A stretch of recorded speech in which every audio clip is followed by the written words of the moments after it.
el valor y va a ser todo un tema de costo a analizar. Raúl Castellano es presidente de la Cámara de Empresarios de Combustible. ¿Qué tal, Raúl? Buen día. ¿Cómo le va?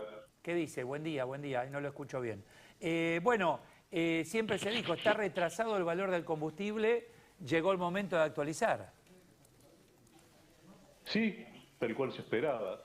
Se están actualizando los precios, ya hay un porcentaje más o menos de cierta importancia que ha subido, pero también era muy importante el atraso que tenía y que de alguna manera sigue teniendo el precio de los combustibles desde hace ya más de un año. Así que se espera que luego de estos aumentos que ya se han producido, haya seguramente algunos otros. A partir de ahora, ¿tiene margen para seguir aumentando? Porque si lo hago, a ver, inflación anual en relación a la actualización a la fecha del combustible, ahí se emparejó. Sí, por primera vez en lo que va del año, digamos, los precios de los combustibles le ganaron a la inflación. Hasta la fecha ya tenemos un incremento de aproximadamente un 160% en lo que va del año de los combustibles y la inflación está unos 10 puntos por debajo de eso. El consumo, a partir de estas últimas semanas, ¿ustedes notaron que se mantiene? ¿Bajó? Bueno, todavía sí es temprano para evaluarlo. Hasta el mes de octubre... No, me refiero en los últimos aumentos, no los de hoy, Sí, no, bueno, pero los sí, últimos aumentos... es difícil saberlo, porque es posible que haya aumentado, incluso porque ha habido digamos, una afluencia más fluida de vehículos en las estaciones de servicio, esperando el aumento, precisamente, ¿no? Para tener una visión real del impacto que tengan los precios y el consumo, va a haber que esperar seguramente algunas semanas más. Recién hablábamos de la actividad en el campo, en distintos términos que tienen que ver con industria. ¿El valor mayorista en relación al minorista, el incremento en porcentaje es el mismo? Bueno, no, en realidad veníamos con una situación totalmente atípica, ¿no es cierto? Los precios mayoristas, que siempre fueron más baratos que los precios de surtidor, estaban más caros. Se había invertido esa relación porque estos acuerdos de precios o congelamientos que se hicieron no habían alcanzado a este canal de comercialización, ¿no?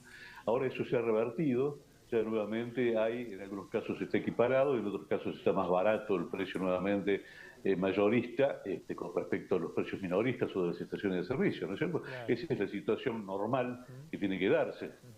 El tema ahora es el estacionero, porque ahí es porcentual, o sea, se actualiza el valor. ¿El porcentaje sigue siendo el mismo para ustedes? Si tenemos un porcentaje fijo, que no debería ser así en realidad, el porcentaje o rentabilidad bruta de la estación de servicio debería variar un poco en función de la situación, ¿no es cierto?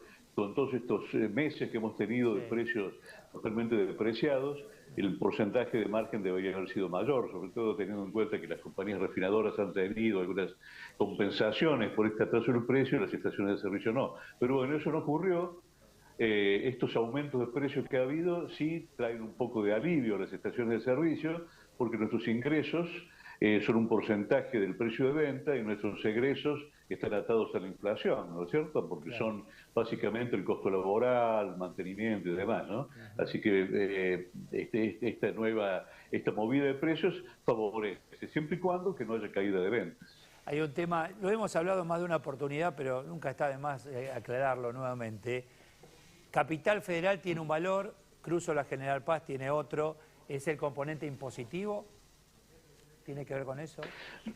No tiene que ver con nada que tenga un fundamento comercial. Esto es algo que fue creciendo durante los últimos meses. Llegó a haber una diferencia de más de un 20% entre los precios de Capital Federal y el resto del país. Ahora, por primera vez también en este último aumento, fue un porcentaje más alto en la Capital Federal que en el resto del país, ¿no es cierto? En la nafta super, por ejemplo, en Capital ha subido alrededor de un 30% en la última movida, mientras que en el interior ha estado más o menos en un 25%. O sea, aparentemente podría haber una tendencia a ir equiparando los precios, que es lo que sería razonable, ¿no? Porque no existe un motivo para que no sea así. Finalmente, ese fin de semana que no tuvimos combustible y que no había y que no sé qué pasaba, ¿tenía que ver con esto ahora a la distancia, con la no actualización del valor?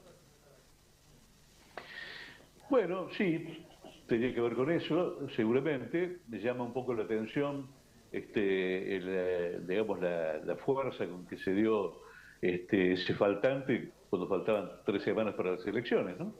Pero bueno, el problema de fondo siempre fue el mismo, atraso en los precios, necesidad de, en muchos casos, importar combustible a pérdida, porque como se sabe, la producción de los combustibles en nuestro país no alcanza para abastecer totalmente la demanda, entonces hay que importar una parte de gasoil sobre todo, y bueno, realmente los precios internacionales están mucho más altos. O sea, fue especulación y nosotros los consumidores lo sufrimos, porque que sí, que no hay, voy a hacer fila a ver si me quedo sin combustible.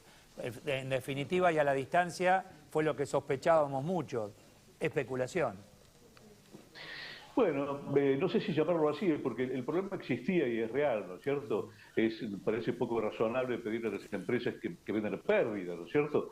Pero siempre hay un factor de presión para que los precios se normalicen, y bueno, supongo que tendrá que ver con eso, pero de todas maneras, nosotros como expendedores no somos parte de esa movida, sino que es algo que tiene que ver con No, me refiero a la forma de llevar adelante desde el Ministerio este tipo de situaciones. Es decir, bueno, mantengo congelado, después es imposible congelar el valor. Pasó también en otro rubro, pasa con la medicina prepaga, etcétera. ¿Cómo imagina usted un mercado, bueno, desregulado, que cobre cada uno lo que considere, que gane el mejor servicio, mejor calidad, etcétera? ¿Es posible en Argentina eso? En realidad el mercado, por ley, está desregulado desde el año 89. La excepción han sido estas épocas en que hubo acuerdos de precios cuidados y demás, o precios justos, pero por ley está liberado y nunca dejó de estarlo. Lo que ocurre es que como la empresa YPF, que tiene más de la mitad de participación en el mercado y es formadora de precios, está controlada por el Estado, que tiene la mayoría accionaria, entonces sin necesidad de que haya una norma que establezca precios oficiales, el precio que establece YPF de alguna manera obliga al resto, por una cuestión de competencia, a seguirla. Y eso es lo que ha ocurrido. Castellano, que tenga buen fin de semana. Gracias. Muchas gracias. Gracias a ustedes. Hasta luego. Gracias, es muy amable. Bueno, Alejandro, contanos, a ver, pronóstico, imagino.